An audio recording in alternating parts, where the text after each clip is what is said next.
আজকের ভিডিওতে আমরা জানবো ভারতে মুক্তি পাওয়া হিট সিনেমা কত টাকা আয় করেছে, এর সাথে জিটিএ ভাইস সিটি গেমের দ্বিতীয় ট্রেলার এসে গিয়েছে, সেটা কেমন হয়েছে, এবং বাংলাদেশি অভিনেতা মোশাররফ করিমের আপকামিং প্রজেক্ট কি এবং নীলচক্র সিনেমায় কে গান গাইতে যাচ্ছে, এই সকল কিছু জানতে পারবো ভিডিওটাতে।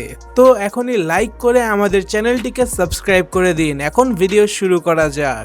মে মাসের 1 তারিখে ন্যাচারাল স্টার নানির হিট 3 সিনেমাটি মুক্তি পায়। এর আগেও এই ফ্র্যাঞ্চাইজির আরো 2টা সিনেমা ছিল, এটা হচ্ছে সেই ফ্র্যাঞ্চাইজির তৃতীয় সিনেমা। তো সিনেমাটায় অ্যাকশন এবং ব্রুটালিটি থাকার কারণে দর্শকরা সিনেমাটাকে অনেক পছন্দ করছে। তো এই অ্যাকশন থ্রিলার সিনেমাটা প্রথম দিন আয় করে 38 কোটি টাকা, যেটা নানির ক্যারিয়ারের সর্বোচ্চ ওপেনিং সিনেমা। এরপর দ্বিতীয় এবং তৃতীয় দিন সিনেমাটি আয় করে প্রায় 40 কোটি টাকার মতো।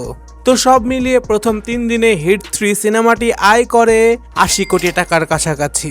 এখন আসা যাক জিটিএ 6 এর ট্রেলারের কাছে। জিটিএ 6 এর ট্রেলার আজ মঙ্গলবার সন্ধ্যায় রিলিজ দেওয়া হয়েছে, এবং এই দ্বিতীয় ট্রেলারটা আমরা দেখতে পাই গেমের ভেতরে থাকা মূল 2টা চরিত্রকে, এবং জিটিএর ওয়ার্ল্ডটাকেও অনেক ভালোভাবে দেখিয়েছে এই ট্রেলারটা দেখে মনেই হচ্ছে যে গেমটা নেক্সট লেভেলের কিছু হতে যাচ্ছে, কারণ যেরকম সিন আমরা দেখতে পাই সেগুলো সবগুলো গেম থেকে নেয়া, গেমে একেবারে সেই সব দৃশ্য থাকতে যাচ্ছে। এক কথায় বলা যায় গেমার্সদের জন্য সামনে অনেক বড় কিছু আসতে যাচ্ছে। গেমটা রিলিজ পাবে হচ্ছে 2026 সালে মে মাসের 26 তারিখে। তো আপনারা কতটা এক্সাইটেড আছেন এই গেমটা নিয়ে কমেন্টে জানাতে পারেন। এখন আসা যাক মোশাররফ করিমের আপকামিং প্রজেক্টের কাছে। মোশাররফ করিম এবার 50 বছর বয়সী ভার্জিন একটা ডিটেকটিভের রোল প্লে করতে যাচ্ছে।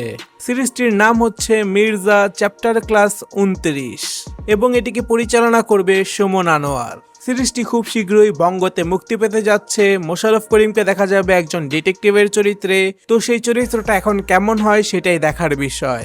এর সাথে আরিফিন শুভর নীলচক্র সিনেমার র‍্যাপ সং এই শহরে অন্ধকার আসতে যাচ্ছে আগামী 7ই মে। বালামের সঙ্গীতায়োজনে গানটি গেয়েছেন জালালি শারাফাত। এই নীলচক্র সিনেমাটা কিন্তু মুক্তি পাবে তাণ্ডব এবং ইনসাফ সিনেমার সাথে। সিনেস্কোপের সম্পূর্ণ ভিডিও দেখার জন্য ধন্যবাদ। বাই।